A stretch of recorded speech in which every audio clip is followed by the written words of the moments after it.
Bismillahirrahmanirrahim. Allahumma sholli wa sallim wa barik ala Sayyidina Muhammad wa ala ali Sayyidina Muhammad. Saya membacakan testimoni dari seorang ibu yang tergabung di dalam grup silaturahim, grup WA silaturahim channel Salawat Si Bujang Jauh. Beliau mengatakan, Bang Ustadz, izin mau cerita pengalaman hidup yang berubah setelah mengenal Bang Ustadz ya. Saya single mom yang kerja di perusahaan swasta pengadaan barang untuk pemerintah daerah, bidang PU dan kesehatan. Banyak kota di Indonesia yang sudah saya singgahi, gratis dibayarkan kantor berkaitan dengan pekerjaan tersebut. Tiap datang ke kota baru pasti senior yang udah pernah ke sana selalu info setengah intimidasi. Mbak, jangan lupa bill tolong disamakan dengan waktu saya di sini.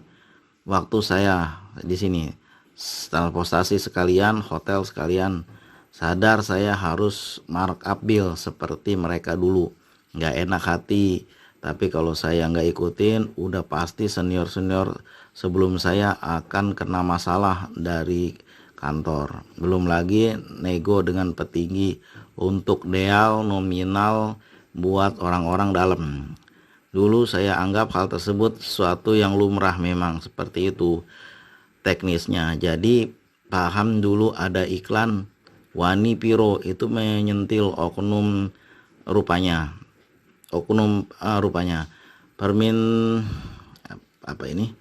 Permintaan entertain yang mendekati maksiat, hal biasa. Udah mulai bertentangan hati saya.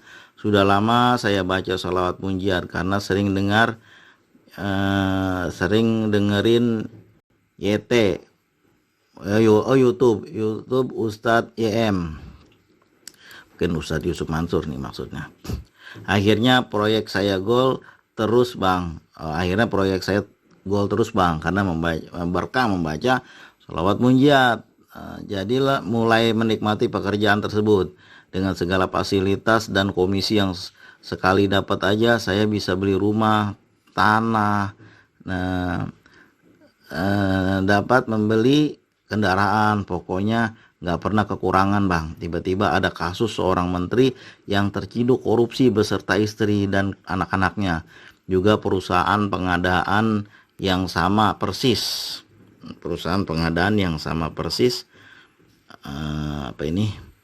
Dengan apa yang saya lakukan selama ini. Di tubuh teman-teman saya kena OTT, ada mulai ciut, takut. Saya juga kena. Mulai anak-anak saya bermasalah, yang besar mulai sering melawan, yang bungsu udah nggak mau ngaji dan sholat ke masjid karena sering ditinggal berminggu-minggu sampai berbulan-bulan. Anak-anak saya jadi acak-acakan, sering sakit karena makan selalu beli nggak jelas, yang penting kenyang. Prestasi menurun, mulai galau lah. Ini duit dapet tapi keluarga mulai berantakan katanya. Pertama denger channel Bang Ustadz itu saya sedang bengong di pantai Kabupaten Flores di Nusa Tenggara Timur, bahas soal markup bill, suap menyuap. Benar-benar seperti Bang Ustadz sedang menyindir hidup saya. Langsung saya dengerin semua YouTube-nya. Sejak saat itu mulai sering nangis sedih. Anak-anak sakit pun saya nggak bisa pulang karena cuma bisa kontak aja, seperti pekerjaan karena kontrak seperti pekerjaan yang uangnya banyak ini nggak berkah buat hidup saya dan anak-anak. Komunikasi dengan beberapa senior yang sudah duluan resign dan hijrah, mereka berpendapat yang sama. Bismillah, pekerjaan terakhir saya selesaikan, tinggal menunggu komisi yang akan cair tahun berikutnya. Saya nekat mengundurkan diri. Rencana komisi terakhir saya mau buat usaha. Ternyata saya cuma dikasih uang 2 bulan gaji tanpa komisi karena dianggap saya mengundurkan diri. Sempat debat karena saya merasa setahun saya kerjakan proyek tersebut. Jadi komisinya tetap hak saya dong. Kenapa nggak dibayarin? Dan benar aja nggak ada komisi serupiah pun yang saya terima. Sepanjang jalan pulang dari kantor saya nangis. Bang, sedih, hak saya nggak dikasih. Khawatir apakah uang-uang 2 bulan gaji itu cukup untuk jalani hidup. Anak-anak semua yang senang, anak-anak semua senang saya di rumah. Babak baru hidup saya mulai, semuanya rutin membaca Al-Quran dan berselawat sebanyak mungkin. Semangat lagi belajar ngaji dan sholat di masjid. Anak bungsu dapat beasiswa di tiap bulan, jadi tiap bulan nggak bayar SPP, nggak bayar buku, cuma keluar uang buat jajan aja. Bertahan dengan gaji dari anak sulung saya. Bertahan dari gaji anak sulung saya. Sisa gaji saya lunasin semua bentuk utang pay later, karena utang ke persorangan saya nggak punya. Lebih banyak merenung, mungkin memang Allah tidak mengizinkan saya untuk usaha dari uang komisi yang tidak halal. Saya baru berpikir kayak gitu. Ya percuma kalau duitnya dari situ juga mah, nanti bangkrut tengah jalan. Nah, kita lanjutin. Dengan skill yang saya miliki, saya coba-coba kerja remote, walau nggak sebesar gaji kantor, alhamdulillah tetap ada buat jajan dan makan, walau nggak bisa beli baju kecuali lebaran. Skincare turun ke yang lebih murah. Ya skincare air wudhu aja pun mantep. Yang penting kan inner beauty. Kalau kita baca sholawat, wajah kita bersinar dari dalam. Kan seperti kisah Rasulullah, beliau masuk ke dalam rumah Rasulullah kan nggak ada lampu, listrik nggak ada zaman dulu. Istri beliau Aisyah sedang menjahit, jarumnya jatuh, nggak tahu mana tadi. Begitu Rasulullah masuk, itu saking terangnya nur cahaya, pantulan cahaya dari wajah beliau sampai ketemu itu jarumnya kelihatan yang tadinya jatuh. Nah kita lanjutin. Yang penting kan hati kita. Kalau hati kita bersih, wajah kita pun kelihatan bercahaya. Saya pernah lewat datang Tengku Ustadz, kalau di sini kan Tengku lewat, lalu saya liatin aja, beliau melihat saya juga, lalu senyum. Apa kata istri saya lagi naik motor waktu itu berdua, dia juga naik motor. Kata istri saya, "Pak, Bang, lihat Tengku itu." "Ya, kenapa?" "Gimana wajahnya?" "Wajahnya macam enak dilihat ya, macam bercahaya," kata saya. "Iya, kulitnya hitam tapi wajahnya bercahaya." Aneh kan? Nah, yang penting hati kita. Kalau hati kita yang kita masukin ke dalam mulut halal, yang keluar juga bagus, kayak madu. Tawon hanya lebah hanya makan madu-madu, maka yang keluar dari tubuhnya adalah sesuatu yang bagus, yaitu madu. Begitu juga kita lanjutin ya. Udah nggak pernah ke salon lagi, yang penting anak-anak sehat dan bisa makan, bisa jajan. Keajaiban pertama yang saya terima, iseng ke jam sostek cek saldo JHT dari perusahaan terakhir, karena perusahaan yang dulu-dulu udah saya ambil. Ternyata dipermudah, nggak bawa kartu, nggak bawa dokumen apapun, sisa saldo saya bisa diproses, ditambah saldo dari perusahaan pertama kali saya kerja 25 tahun yang lalu. Berarti udah lama ya. Ternyata ini mungkin seusia saya nih, ternyata masih ada, bisa dicairkan sekaligus. Nggak sampai seminggu dana sudah ditransfer ke rekening saya. Saya beli laptop baru, jadi bisa kerja remote dengan lebih cepat dan rapi, alhamdulillah. Keajaiban kedua, anak sulung saya yang putus kontrak kerjanya karena retail sedang lesu, dapat JHT kurang lebih 20 juta.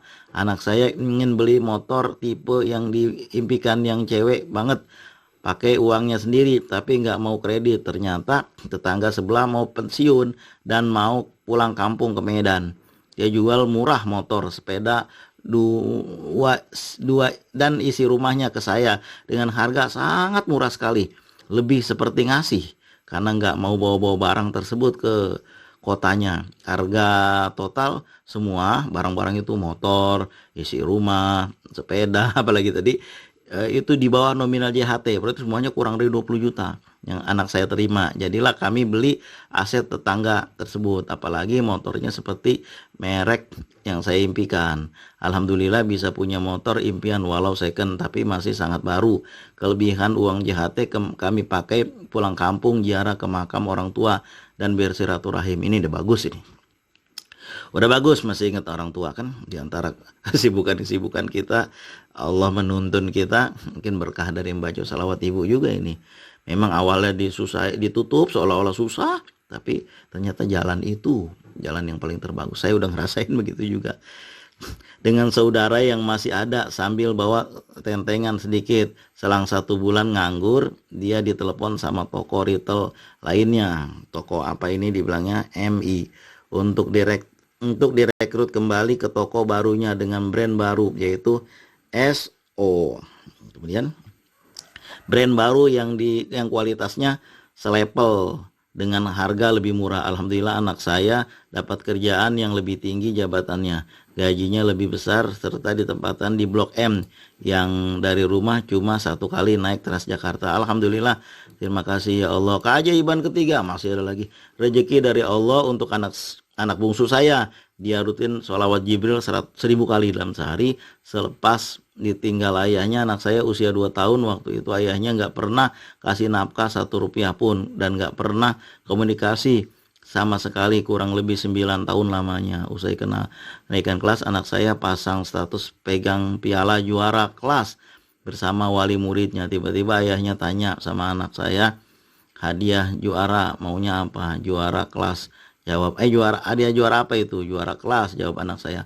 Lalu ayahnya meminta nomor rekening transfer 500.000. Janji tiap bulan akan dikirim 500.000 buat jajan. Anak saya bengong-bengong, tiba-tiba ayahnya telepon transfer.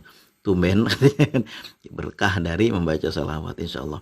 Walau masih jauh dari kebutuhan anak saya, tapi saya syukuri dan berbaik sangka bahwa nominal segitu sesuai dengan kemampuan dan keikhlasan ayahnya. Padahal mah gajayanya gede bang, tidak untuk ukuran Indonesia mah, dan ayahnya mau kirim tiket untuk anak saya liburan di Malang di rumah ayahnya.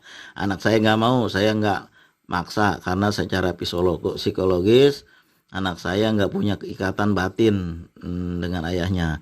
Dikasih asuransi kesehatan swasta karena saya dan anak saya nggak punya BPJS sejak saya nggak kerja. Ternyata di kantor saya dan anak saya masih terdaftar untuk diasuransi kesehatan, cuma selama ini nggak pernah dikasih untuk kami. Di catatan kantornya tetap saya istri sahnya, walau digantung statusnya bertahun-tahun.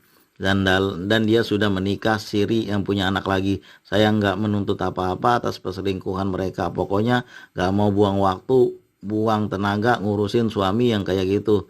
Saya udah sedekahin suami saya.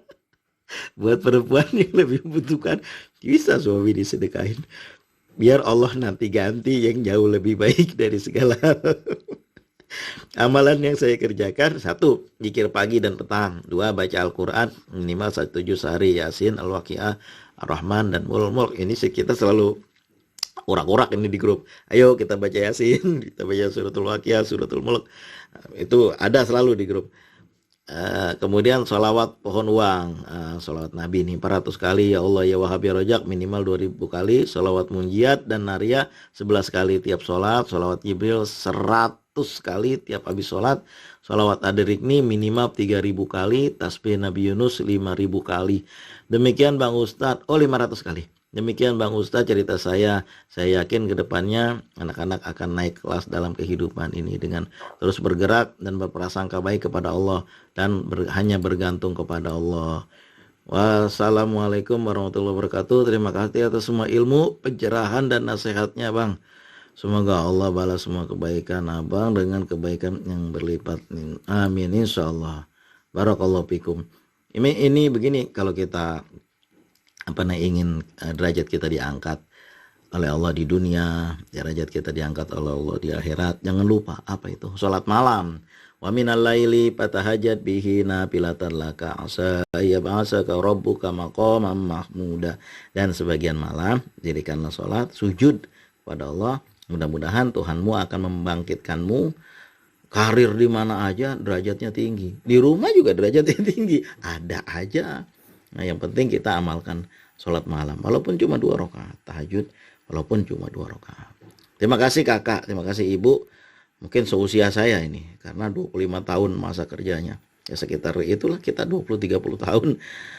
Terima kasih kakak, mudah-mudahan berkah kita dari jauh, dari ujung barat Indonesia. Berdoa untuk kakak sekeluarga wabil khusus, dan kepada kawan-kawan kita di grup pada umumnya, kaum muslimin pada umumnya, untuk semoga Allah memudahkan segala urusannya, memudahkan pekerjaannya, memperpanjang umurnya, memperbanyak rezekinya, memperkuat jiwa-jiwanya sehingga menjadi hamba-hamba yang bertakwa, dekat kepada Allah, dekat kepada Rasulullah, selalu istiqomah membaca Al-Quran, sholat duha, sholat tahajud, dan juga berselawat kepada Rasulullah SAW dalam jumlah yang banyak karena ini penting banget. Hingga kita masuk di dunia, kita bahagia, Rabbana atina fid dunya hasanah dan juga wa fil akhirati hasanah.